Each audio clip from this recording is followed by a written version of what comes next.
আমরা আসলে জাতীয় নাগরিক পার্টি এনসিপির পক্ষ থেকে এই ধরনের সাংবাদিক সমাবেশে আসা বা একাত্মতা জানানো নিয়ে এক ধরনের দ্বিধা কাজ করে যে একটি রাজনৈতিক দল হিসেবে এ ধরনের সমাবেশে আসা উচিত কিনা। কিন্তু আসলে আমরা ঘরে বসে থাকতে পারিনি এই কারণেই যে এখানে একটি অন্যায়, একটি অন্যায্য ঘটনা ঘটেছে। এই চারজন সাংবাদিক, তাদেরকে চাকরিচ্যুত করা হয়েছে অন্যায়ভাবে। তো আমরা এজন্যই জাতীয় নাগরিক পার্টির পক্ষ থেকে এই আন্দোলনে সহমর্মিতা জানাই, সংহতি জানাই। আমরা বলতে চাই, বিভিন্ন প্রতিষ্ঠানে এমনটি দেখা যাচ্ছে যে বাংলাদেশের একটি এখন নির্বাচিত সরকার, কিন্তু প্রতিষ্ঠানগুলো এই নির্বাচিত গণতান্ত্রিক সরকারের ধারাবাহিকতা বজায় রাখা হচ্ছে না। প্রতিষ্ঠানগুলোতে এক ধরনের স্বৈরাচারী কায়দায় পরিচালনা করতে দেখছি আমরা।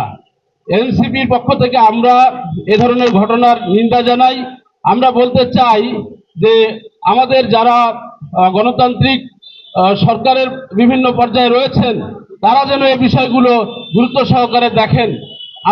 আমি নিজেও একজন সংবাদকর্মী ছিলাম, এখন এনসিপির মিডিয়া সেল দেখি। আমাদের আসলে সংবাদকর্মীদের যে দুর্দশা, যে ধরনের অবমাননা, লাঞ্ছনা নিয়ে জীবন পার করতে হয়, সেগুলো আমরা জানি। প্রতিনিয়ত আমরা দেখেছি, সবসময় আমাদেরকে এভাবেই কাটাতে হয়েছে। বিশেষ করে যারা আজকের দিনে একটি গণ অভ্যুত্থান হয়েছে, এরপরেও যারা বিভিন্ন জায়গায় বিভিন্ন প্রতিষ্ঠানে বাংলাদেশ পন্থার পক্ষে অবস্থান নিয়েছে, তারাই বিপদগ্রস্ত অবস্থায় দিন পার করছে। এই জন্য আমরা বলতে চাই, ঐক্যবদ্ধ হয়ে এ ধরনের অন্যায় অবিচারের বিপক্ষে আমরা সবসময় দাঁড়াবো।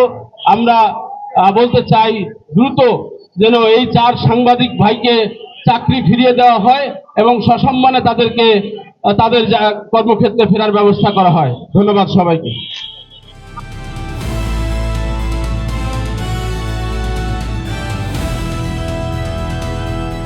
দিনাজপুর টিভি, মানুষের জীবনের কথা বলে।